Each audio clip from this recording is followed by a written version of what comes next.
I'm Rod Simpson from Voices of North Sydney, and I'm very pleased tonight to have Professor Steve Keen in conversation with Harry Good. And as with all of our events, we start the proceedings with an acknowledgement that we are on Aboriginal land. And in fact, I'm on Camaragal land. I think we've got people all over the place, so I won't go through the whole list, but we pay our respects to elders past, present and emerging, and recognise the custodianship of the land over many generations. So as I said, tonight we have Professor Steve Keen at our invitation, actually, for two reasons. One was that we previously had a conversation with Jane Currow, which was very interesting, from the Reason Party and Hannah Ma. And we thought that it would be appropriate to have another Senate candidate, in this case, Steve, to talk about matters of interest. And one of the things that's happened with our conversations and feedback from people is that we've concentrated on climate change, integrity in government, and a range of other issues, but social justice issues, tertiary education, and so forth. But what was really conspicuously absent from these conversations was any discussion of housing affordability, or for that matter, the relationship of economic policy and the levers, if you like, of our economic system, and how that might affect housing affordability. So we won't be confined to those, but on the back of that, we thought, well, why don't we get someone who is a bit younger than most of the people involved in our organisation, because we are a bunch of grey hairs. And so we invited Harry Good to basically have a conversation with Steve this evening about affordable housing and economic policy. So without further ado, and Steve, if it's all right, I won't go through your entire professional career, and likewise, Harry, we can probably put in links and so forth to do that later. So why don't we just kick straight off, and I'll hand over to you, Harry. Thanks, Rod. So I thought, Steve, we could talk about you and your background. So you've been dubbed a rebel economist, and you've written books, challenging the economics profession and economists. So yeah, why are you called a rebel economist, and how does that relate to your decision to run for Senate? Yeah, economic theory, as Keynes once said, whenever a politician, madmen in authority, it goes, who hearing voices in the air, are normally distilling the thoughts of some defunct economist. And that's as true today, probably even more true than it was when Keynes wrote. So what you have is people who posture over economic policy and saying how they can do the right thing by the economy. They're really regurgitating what's been argued by an economist 20 or 30 years earlier and even longer. And so you get a lot of, we know, like, for example, Maggie Thatcher used to carry a copy of Hayek's Principles in her handbag. And most economists these days are pushing what's called neoliberalism, or most politicians are, largely without knowing what that actually means. But we have a theory of the economy which dominates political discourse, it dominates climate change, it dominates even housing. And these theories, when you take a close look at them, as I've done for the last half a century now, are full of nonsense. And again, another quote from Keynes, he said that, talking about Hayek, he said that he's an example of how a fearsome logician, starting from wrong principles, can end up in bedlam. So if you start from a wrong logical foundation, you will derive a coherent set of ideas from that wrong logical foundation, which are completely wrong. And that really is the state of mainstream economics today. So I've spent the last half century of my life fighting this stuff, both in academic circles, media, and so on.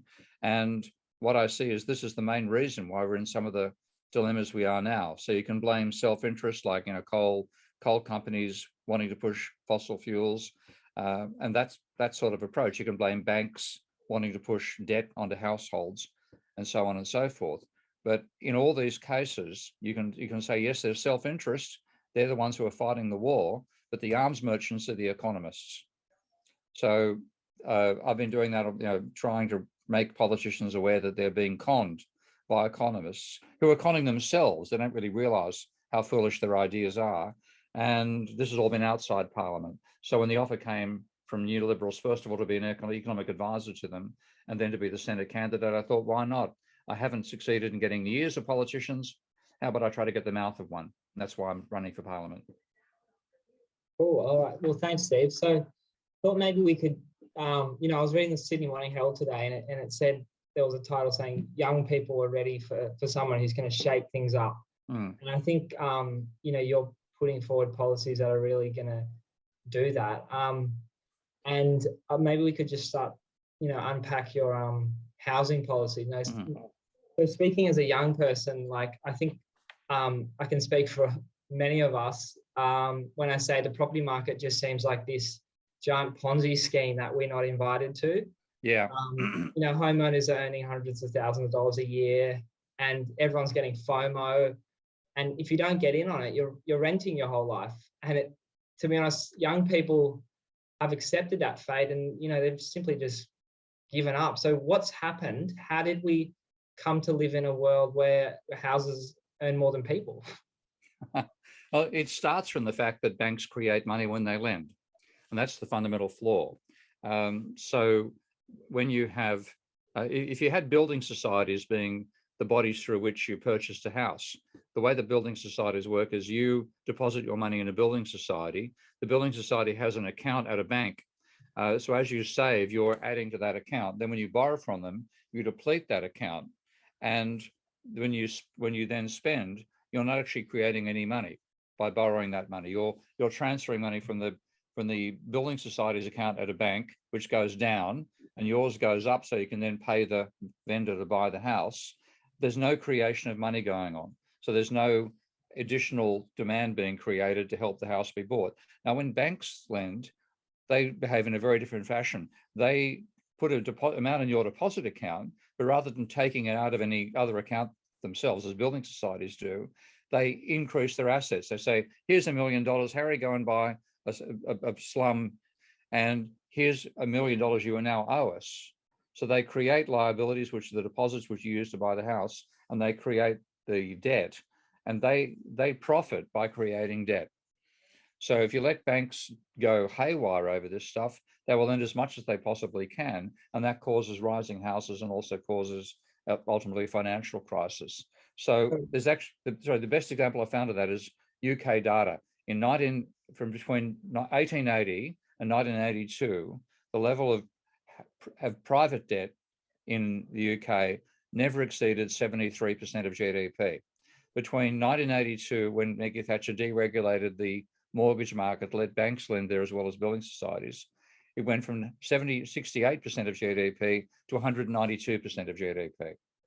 And that's really letting banks lend irresponsibly for housing is what's caused the bubble. So you've got to reverse that mistake. And that's what my policies, which TNL have adopted, how we're going to try to do that. So you're saying it's the banks and the fact that we let them just start lending as much as they could out to us. Yeah, that's the underlying cause of the housing. Yeah. It's also governments getting in on the wrong side of the equation. So governments that don't understand this, and this starts with Hawke. By giving money, because Australian banks have always been able to lend for housing. The UK was a very special case where the banks weren't able to lend until after 1982. But in general, the Australian banks have always been able to lend for housing.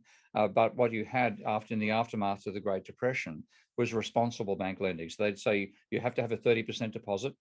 You have to have a secure income coming in. You must be able to afford the interest rate plus a margin. And I'm speaking from being the son of a bank manager back in the 50s and 60s.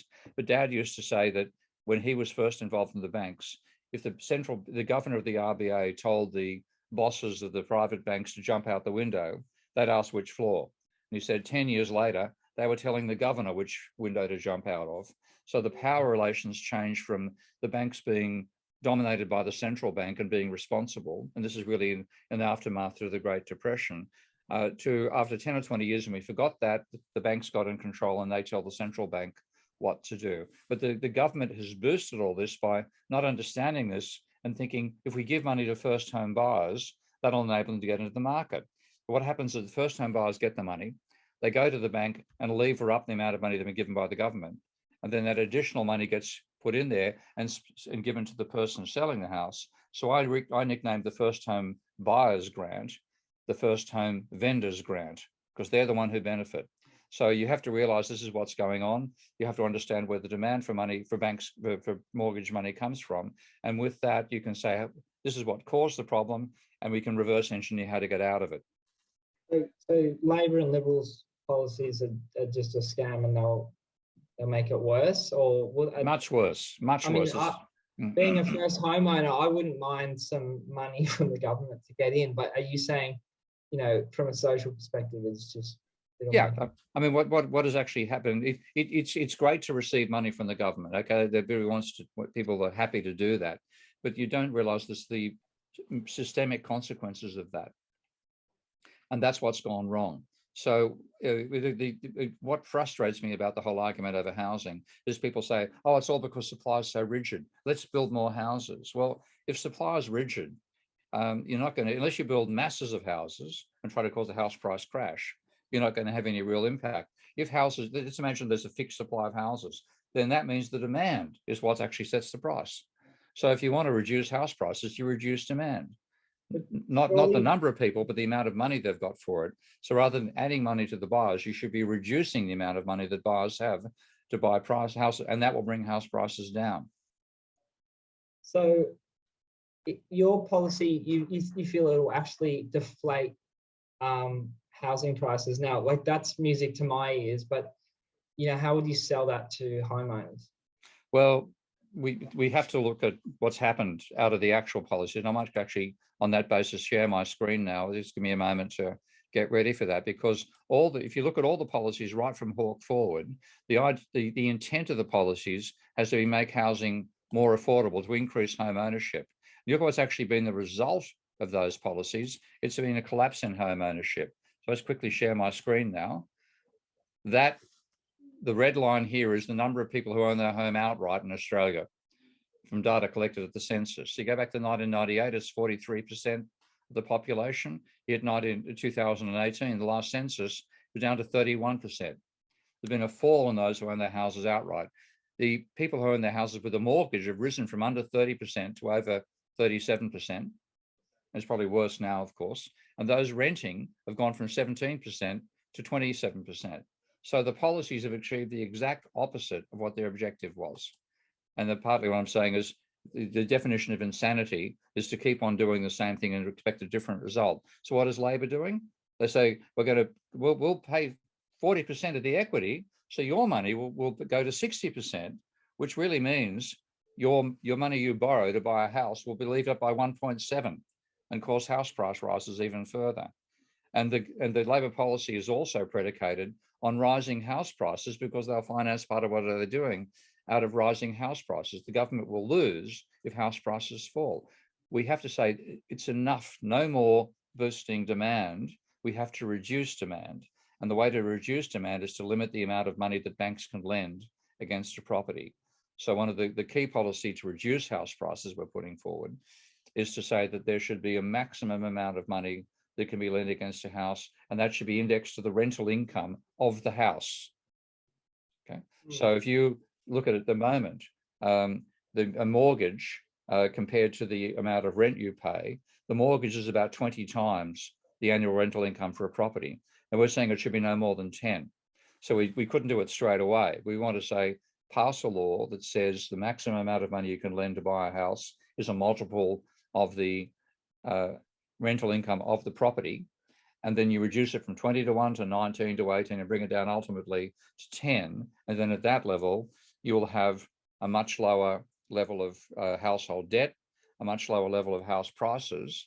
And therefore, and when people compete to buy a house, rather than competing to get more leverage, which is what we do right now, the only way you could beat somebody else on the same income as you is to have more savings.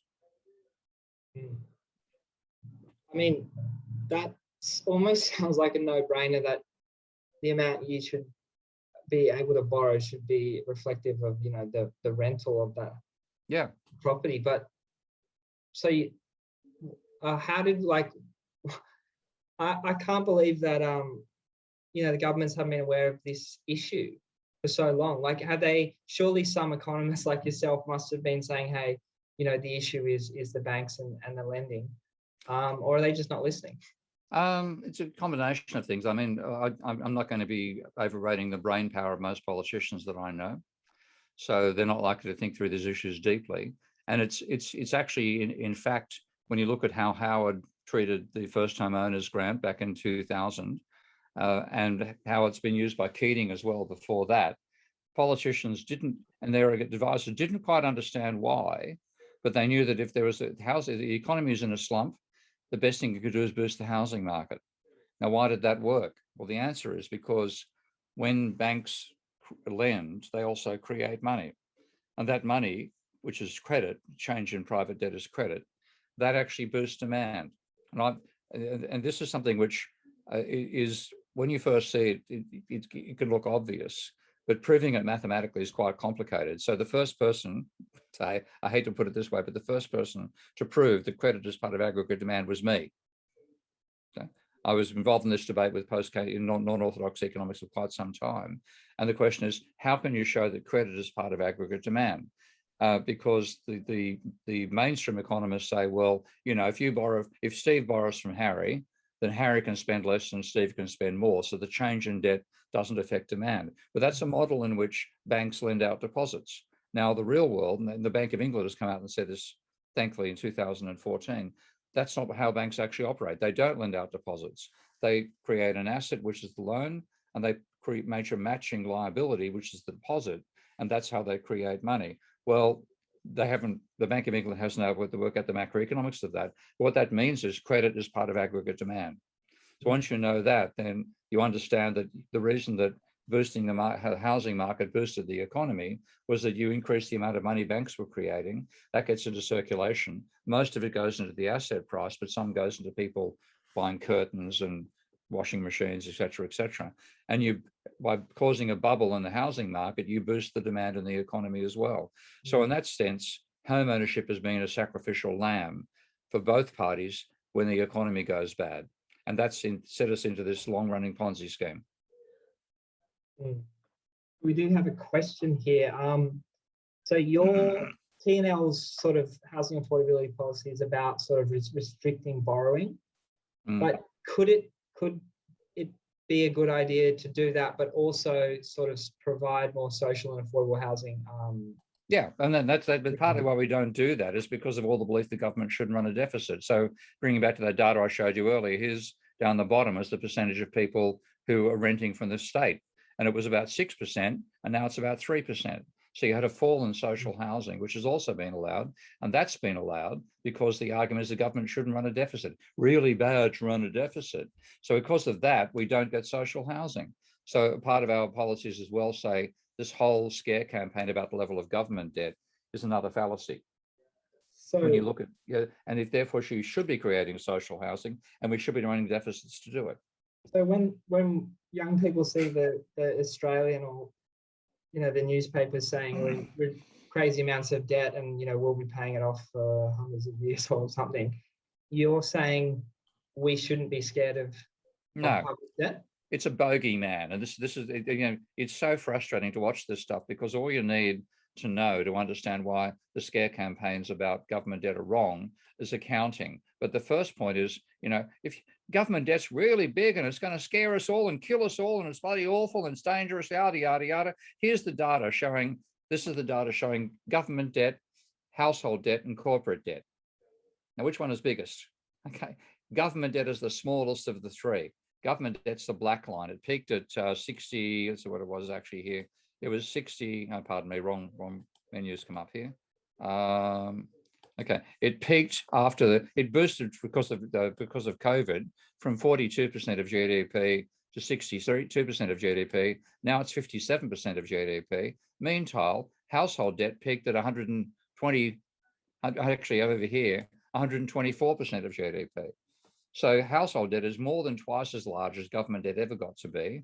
Corporate debt is down here. It's about 67% now. But in all cases, private debt, household and corporate, is bigger than government debt. In fact, private debt is 3 times the size of government debt. So we're worrying about the wrong form of debt. And again, that's the fault of the economists, because they can't understand the role of government. They can't understand the role of private debt, but their theories demonize government debt, and their theories are simply wrong. And that's why they think that what they argue is that government runs a deficit, it must borrow money, so it borrows money from the public, and that pushes up the demand. So if demand rises while supply is constant, or might maybe get more supply of money from savers if you increase the interest rate, that the supply and demand analysis move the demand curve up, supply curve remains the same, makes money more expensive, and they've got more debt they've got to pay back. It's all completely wrong from an accounting point of view. And this is 19th century thinking that doesn't understand money being applied to a 21st century monetary economy. So what I've done before I became a politician, which is a very recent career for me, I designed a software package to let us analyze this. And I can show in about 5 minutes worth of looking at the accounting that the government creates money by spending. It doesn't have to borrow. Why would you borrow money when you can create it? Okay. Now, if you had a printing press in your own basement, would you be borrowing money or would you be using a printing press? Okay. Now it's illegal for you to do it, of course. The government, because it is the monetary authority of the country, it has the legal right to create money. So why on earth would it borrow? Okay, that's the first thing to get into your head. There's something wrong with thinking the government has to borrow. And then when you look at the accounting, you see, well, in fact, the government, when it spends, that's what creates money. If the government spends more than it gets back in taxation, that creates money. Now, on the other side of the ledger, when it creates that money, it also creates additional reserves for the private banks. Okay? Now, those reserves for the private banks earn no interest and can't be traded. So the government then says, we're going to sell you bonds, and we're going to sell you bonds equivalent to the deficit we've created. And how do you buy those bonds? Well, you've got these reserves. You can't trade them, you can't spend them, you can't lend them. And all this is different to what's taught in economic textbooks. So what you do is you use those reserves to buy the bonds. And then you've swapped a non-interest earning, non-tradable asset for an interest earning tradable asset. So that's, therefore, the banks say, yes, we'll take that deal. And there's absolutely no danger of a bank not taking up that deal. And they'll take up any interest rate you offer because they're transferring from reserves that earn no interest to bonds that earn some interest. So the whole idea that borrowing is going to drive up the interest rate, it's completely wrong. So what you're proposing is quite a big shake-up of the banking sector, and basically you feel that is tackling the problem at its root. That's the root. That's the root. I mean, like, this probably predates most people in this audience here. Maybe Rod's remember this phrase, but banking used to be described as a 3-6-3 business. And part of the description is wrong, but I love the logic. Borrow at 3, lend at 6, and be on the golf course by 3 p.m. And that's what banks should be. Okay, banks are not creative entities. They are not the point where innovation occurs in capitalism. The innovation is in the industrial sector. And that's where you want to get money. And that's what banks should be providing money for the industrial sector to innovate. But instead, when we talk about deregulation, what we really mean is not deregulating the manufacturers, it's deregulating the banks. And then the banks have simply taken this and stumped themselves down, and they make money by lending to housing because that's easy. You don't need a brain to work out whether a house is likely to sell for a higher price or not. You just need everybody else lending to banks to cause that to happen in the first place. So you have a dumbing down to the banking sector. They think they're masters of the universe. They're in fact masters of speculation. And it's an uncreative use of finance. And that's what's locked us into these bubbles as well. So we have to reduce the power of the banking sector. And I know that's going to make me very popular. The banks obviously like the fact that it's part of, it's a cultural thing for Australians to own a home. And our home ownership rate is much higher than some European countries. So is it part of our culture? Is there a cultural issue there, or is there both sides of the story? It's partly culture, but it's also our laws. So, like, for example, one of the things when I was first told this, I said, "You're joking. You can't be serious." People told me that in Germany, when a person rents a flat, they have the responsibility of supplying the kitchen, and not the knives and forks and the plates, the actual kitchen. I said, "You're joking." But no, that's the situation in Germany. when you rent a house, it is the responsibility of the renter to provide the kitchen. Now, the reason that happens is because when you rent in Germany, you're renting with a 10 or 15-year lease, okay? You're expected to update the property. And therefore, as a renter, first of all, you don't have to go and ask the landlord, can I hit a nail in somewhere, you know? If you've got to put the kitchen in there, the right is given. But it means you respect the property because rental for you is a long-term proposition. It's not a short-term. In Australia, 6 and 12-month bloody leases, you can be kicked out of the land if the landlord doesn't like the muesli you buy for breakfast. And it's all properties. The rental is an ancillary to selling a property on the capital market. So we've got an entirely wrong orientation. We have to improve rights to renters, and if you do that, and we have to make it also that landlords buy houses not to profit out of the rise in the price of the property, but profit out of the rent. Now, all that requires a lower set of house prices than we have right now. And if you look at the countries that have bucked the trend that I'm talking about now, it's countries like Germany where renters have decent rights, and where therefore landlords can't buy and sell and kick the tenant out whenever they like. And therefore, to make income out of the rental property, you've got to be making a positive cash flow between the rent you charge and the servicing cost for the property. And that all works in Germany, or did work. It's starting to break down. But yeah, it is not cultural. Culture is a product of the laws that we put together. And our laws have ended up favouring speculation and gambling rather than investment. And property is a long-term living place. I've lost a few bonds in my day and been kicked out. And so is that part of the TNL policy platform it's rental rights and stuff? Yeah, we haven't written it up completely, but of course that mainly focused upon the quite radical ideas that I put forward. First of all, the pill to limit lending, and then the what I call the monetary reset to reverse the mistake of letting the banks create too much of their money and the government create too little. So that's the main thing I focused on. But definitely improving rental rights is a major part of our orientation. We'll write it up as a policy. Once the election is through, that'll happen. And we also want to reduce, for example, one suggestion I saw just on Twitter a month or two ago, I thought that I hadn't thought of that. It's a damn good idea. And that is, say, if you want to, as a landlord, if you want to get negative gearing, you've got to offer a long-term lease, minimum 3 to 5 years. That's actually a very good idea. Yeah. Okay, I just quickly Googled you before this video, and this is moving off housing a bit, but it's more to do with the climate. So I found you standing up in a room of very important looking people. I think it was at the OECD. OECD, yeah. Yeah, and you started explaining why the economics of climate change is actually flawed and even dangerous. Yep. I thought maybe we could get you to touch on this. Like, so how is it dangerous, and what are some of TNL's climate policies? Okay. I've been a critic of mainstream economics for 50 years. I began rebelling against it in 1971. So that's when I started being critical of mainstream economics.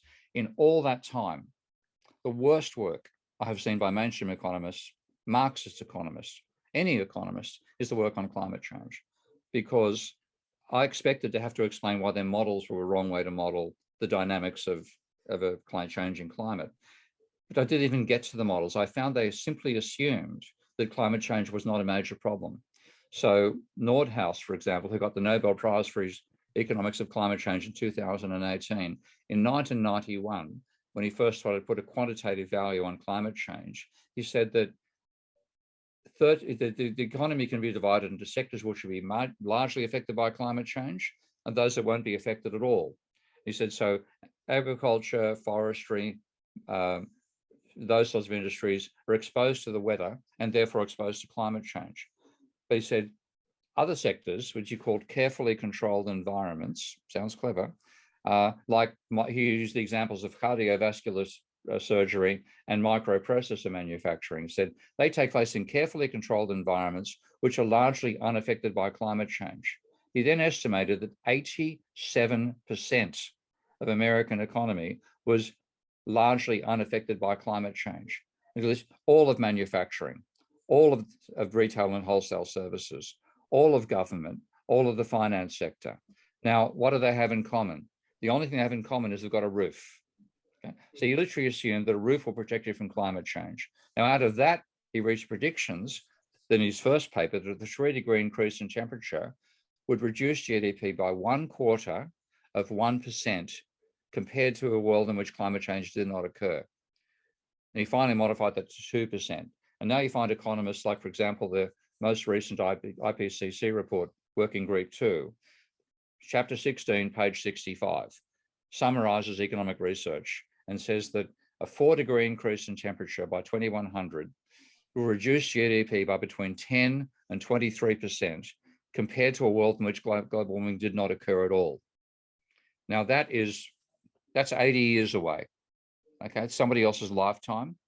It's 10% of GDP to 23% compared to what it'd be without climate change, which is big, sort of, but over that period of time, it means about a 0.1% fall in the annual rate of growth. Otherwise, it's trivial.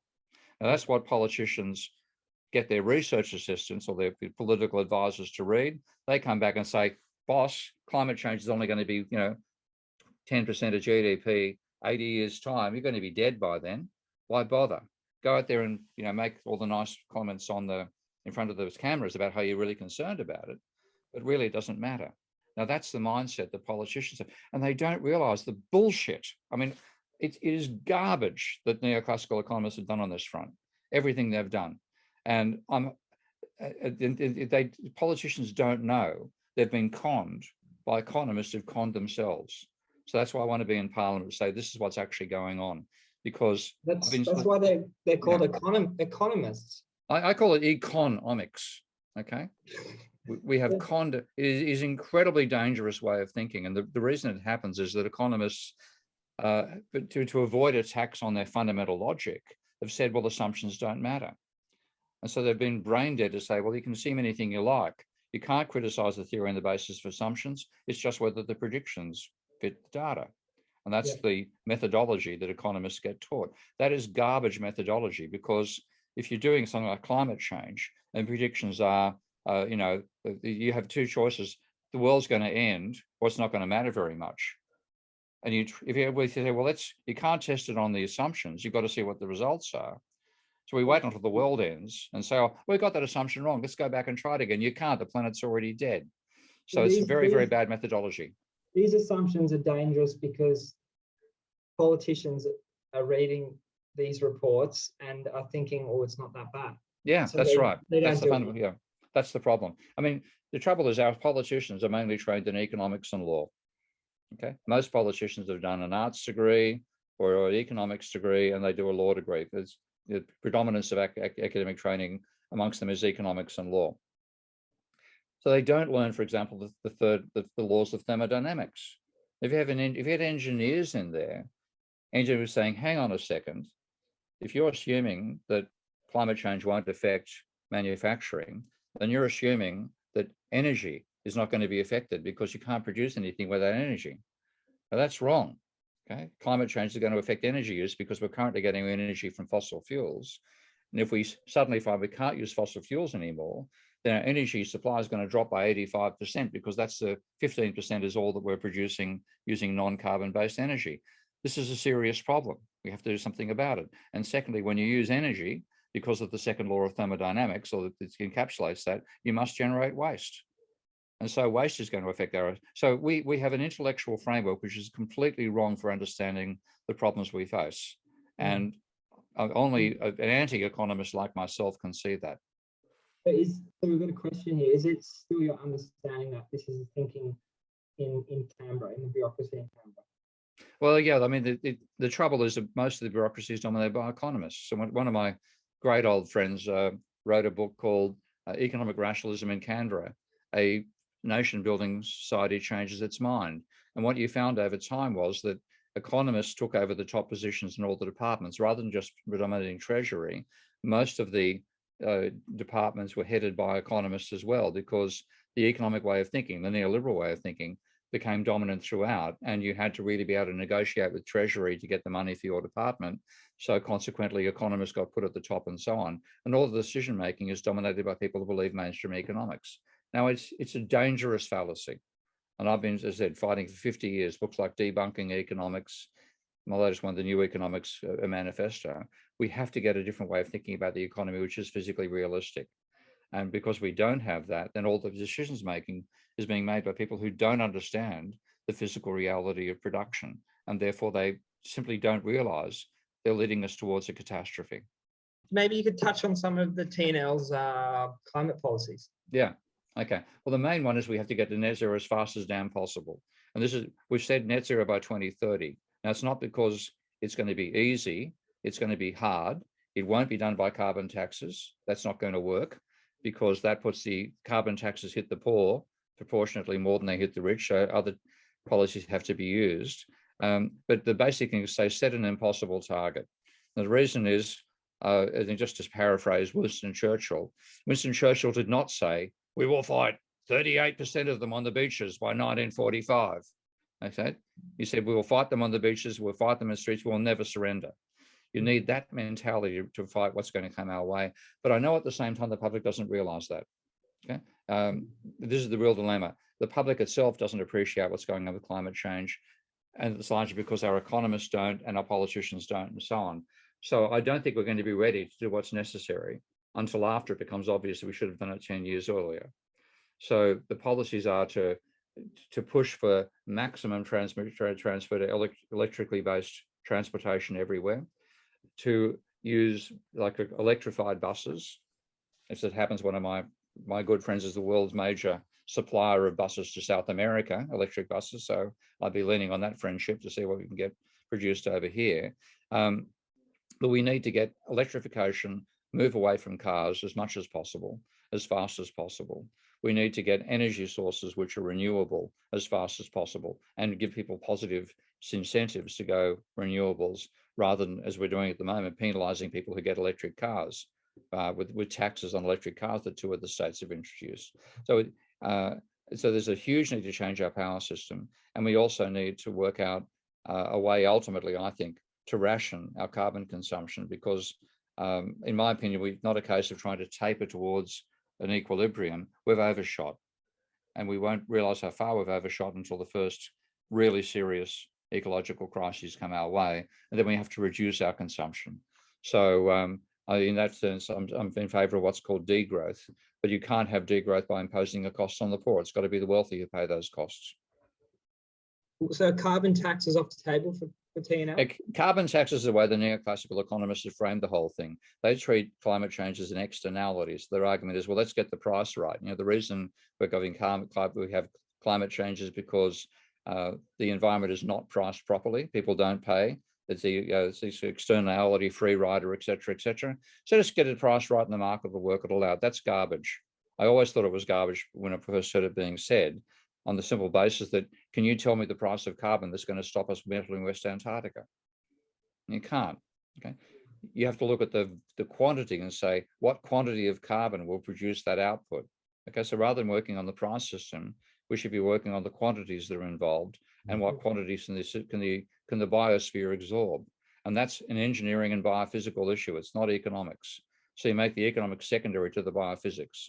And that's, I've been working with people like Charlie Hall and Bill Ayers and so on that for many years now. But we're the minority. We're excluded by the majority in economics. So I want to bring that knowledge into Australian Parliament. But again, I'm aware that politically we won't be able to go as far as we need to until it becomes obvious we should have done it 10 years earlier. We've got this thing in Australia, want to own houses. I think maybe that day should go. I don't see why it's so important that you own a house if you can rent at a fair rent with security. Why, Harry, I presume from what you said, are you still renting? Yeah. Yeah. So why have you got to be in your bonnet, or have you got to be in your bonnet about owning a house? No, it's not necessarily I want to own a house. I just don't like. I get out of bed every day and go to work. I don't like people earning more money just from owning an asset and sitting on their ass. It's, you know, a meritocracy. Where's that? Yeah, it's dead. It's a rentier economy, not renters, but rentiers, people who rent things out. And we've got a political system in Australia and a legal system that favours landlords. So you get 6-month and 12-month leases, which are appalling. You're forced every year to renew the lease. I've been through this experience in Australia and in the UK as well, and the pressure from the agents to put the rent up because they got more money if the rent gets increased, etc., etc. It makes renters have got appalling rights in this country, and I've been through a couple of personal experiences like that when I was renting as a young person in Sydney. So yeah, if you get much higher rights to renters, then that means two things. First of all, renting is not such a I've got to get out of here, which was the fear of missing out comes from. But also it means that landlords are only going to be rent if they can make a long-term return on the property. And therefore landlords don't want houses to be too expensive because they're too expensive to buy and they can't get a decent rental return. So you look at the German situation is quite interesting. I'm not going to praise most things that happen in Germany, but certainly their rental terms are such that landlords can only make money by renting, by making a positive return on the rent compared to their maintenance costs on the property. The renters are encouraged to maintain the property and improve it because they're going to be there for 10 to 15 years. They get the benefits from doing it. So if we improve the terms for renters, we can reduce prices that way and make landlords earn their money by providing accommodation rather than just treating renters as a nuisance to be kicked out when they're ready to sell the house for a profit. They want to, I always say if they want to speculate on something and speculate on the stock market, not a home people, live in. Yeah. A home isn't just brick and bricks. It's about it's your community, it's your area, and getting kicked out of that is quite detrimental. To your life. Yeah. So I agree, Neil. We need to improve the rights and make it less undesirable to be a renter. At the moment, it's an incredibly undesirable lifestyle, and that's why people are panicked to get into the housing market. Yeah. So we got a question from Andrea. Look, my question is about if currently there's a whole lot of people investing in property. What would happen if they stopped investing in property? Like, what would happen to that money? Well, the money wouldn't be created in the first place, okay? Because what's going on is people borrow money to invest, okay? They're not putting their own money in, they're putting, a fraction of their own money and borrowing it most of it from the banks. And that's what actually causes the rising house prices. They don't realize that the level of lending actually causes the house prices. So if I can take you through the basic logic of what causes house prices to rise. If you check that the supply is pretty fixed, doesn't change very much. It's mainly what happens to demand that changes prices. So what's the demand for housing? It's predominantly money you borrow, okay? 80%, 90% of the money is borrowed. So it's the new mortgage debt that helps determine the price level. So what causes change in the price level is change in new mortgage debt. And I can show a graph to establish that. I might just quickly take a look at that and I can show that argument. But what actually causes rising house prices is changing levels of new mortgage debt. So if you take a look at the level of house prices and debt in America versus Australia, they look completely different. Okay, but if you then look at the change in new mortgage debt and the change in house prices, it's exactly the same. So what drives rising house prices is rising levels of new mortgage debt, and that's what we have to stop. Now, if you do that, then people won't make a profit anymore at rising house prices, but you won't have any rising house debt as well. So it's breaking that link that's essential to get away from houses being a point of speculation and make them what they should be, which is long-term consumption items for people living inside them, and then cash flow income for landlords. But there should be many less landlords than we have now. Yeah, I've got a further question. So, Steve, you're highly educated, and I've got an IT degree, a Bachelor of Science, but your story is quite complicated, and to affect change, it seems to me that without it has, do you believe the story can be simplified? Do you think you can sell the story in a simple enough fashion for the population at large, enough of us to understand so that we vote for change? That's a very difficult ask, and you're right. The story starts up being complicated, but the reason it's complicated is we have a simple explanation in our minds already that's wrong. And my analogy, I always go back to the Copernican revolution in astronomy, where people had a simple explanation for what happened with sunrise and sunset. what's happening with sunrise and sunset? Well, the sun is rotating around the earth. Okay. And that makes sense. You look out the window and you can see the sunrise and you see it set and you see the moon do the same thing and the stars rotate. So it's obvious the earth is the center of the universe. Okay. Now along comes Copernicus and Galileo and Kepler and so on. They say, no, the sun is the center of our solar system. So I've done a little video. I haven't released it yet, but I stuffed up the recording actually. I've got to do it again. But I said, did you wake up before or after sunrise today? And the answer is that's a trick question because the sun doesn't rise. Okay. Instead, the earth rotates and we then perceive it as sunrise, but only once our scientists, the astronomers, said that's wrong and here's an alternative model. And it'll be really hard for you to understand initially. The earth is not the center. And like when you look back and see Ptolemy himself, when he worked out his earth-centric vision, one of the reasons he had it, he said, well, if the earth moves, the wind would be too high.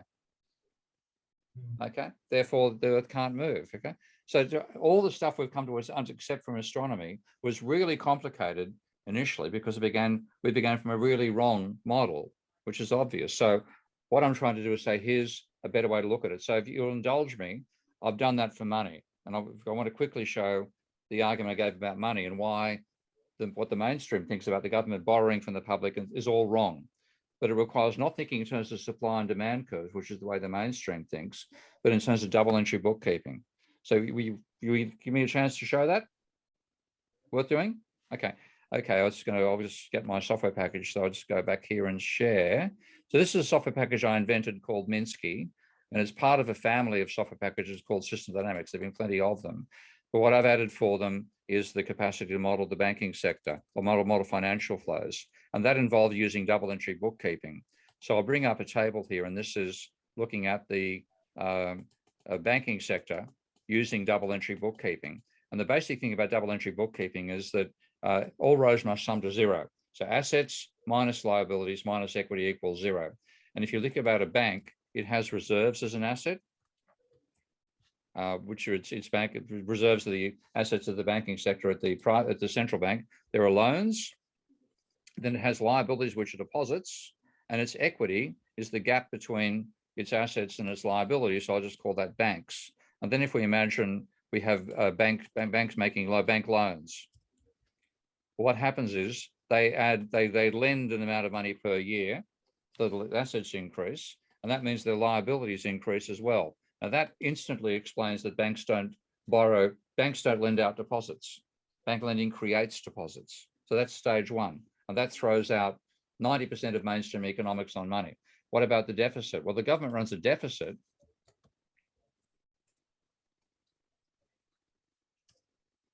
Then what that means is it adds money to private bank accounts. So rather than taking it from you, the deficit, when the government spends more on you than it taxes back, it's putting money in your bank account, not borrowing from it, it's putting money there. And how's it balanced? Well, that actually ends up in the reserve accounts of the banks. That happens at the central bank level.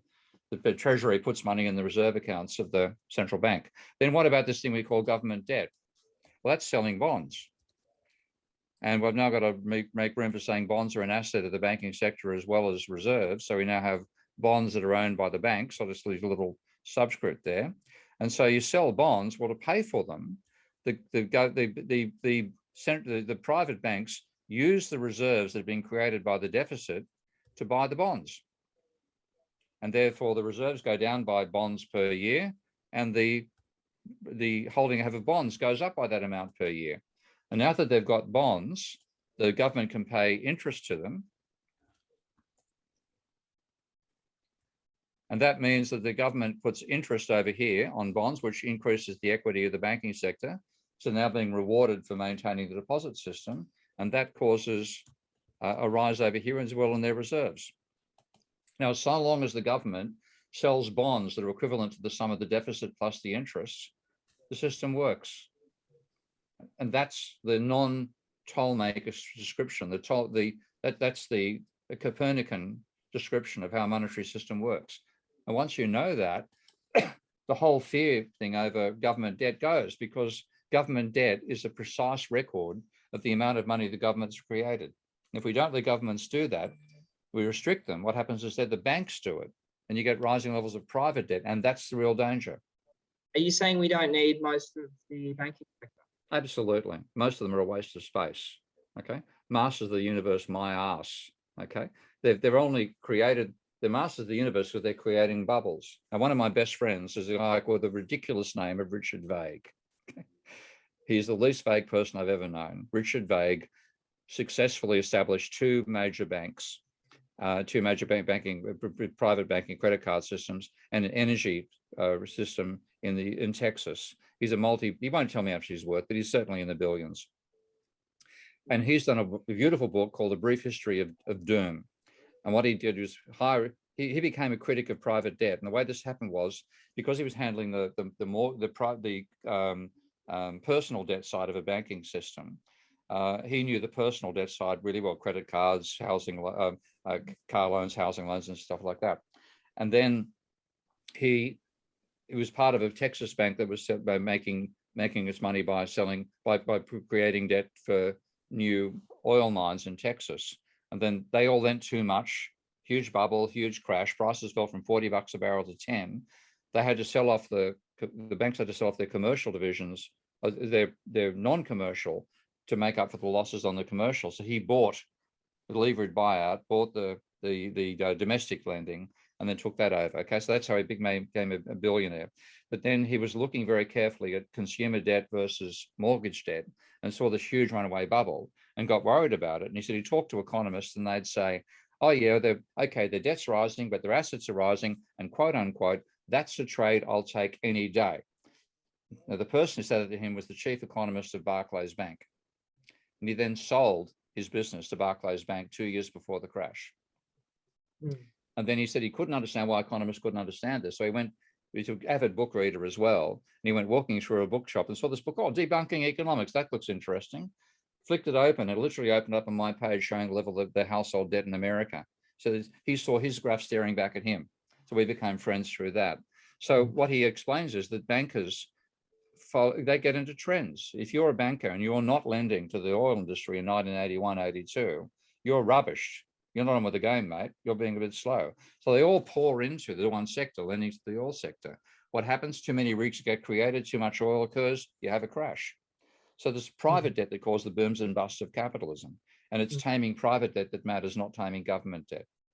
Thanks so much, Steve. Thanks so much, Harry. Thank you for the invitation. Yeah, look, I think really Neil's hit the nail on the head, I must say. The greatest challenge is how to communicate this to the public, confidence that there are alternative ways of doing things, and that, for that matter, conceptualizing, the system we are in.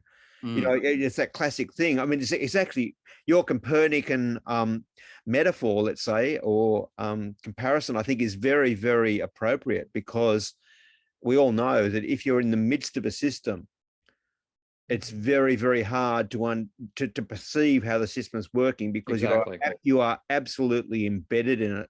Yeah. So we haven't had very many examples of alternative systems that have worked, which we can then look from back to our own system to reflect on it. I mean, and we all know there's been so many attempts to do this. I'm talking about, various attempts to set up various utopian arrangements in land tenure, garden city movement, which of course was then completely debased. I mean, there's been so many what are disparagingly called utopian attempts, but in fact, they are attempts to establish a system from which we can look back on the other system. And so I don't know how, I think that's the greatest challenge. And I just wanted to say, look, thanks so much for your time now, Steve, because this little organization, Voice of North Sydney, part of our role is really to recognize that there are alternative views and visions, and that they aren't necessarily going to come from the centers of power, or from the major parties, because the pure politics of this quite often is so bound by the relationship that the major parties have to current arrangements. Donors, and definitely, Exactly. So we're not talking about corruption here. We're talking about the inability to actually think about alternatives, actually. Yeah. So we really appreciate your time now. And, the fact that you've spent, well, as I understand it, I think I heard of your work not quite 50 years ago, but perhaps 40 years ago, believe it or Yeah. not. You know, you've actually devoted your entire life to trying to put these alternative views.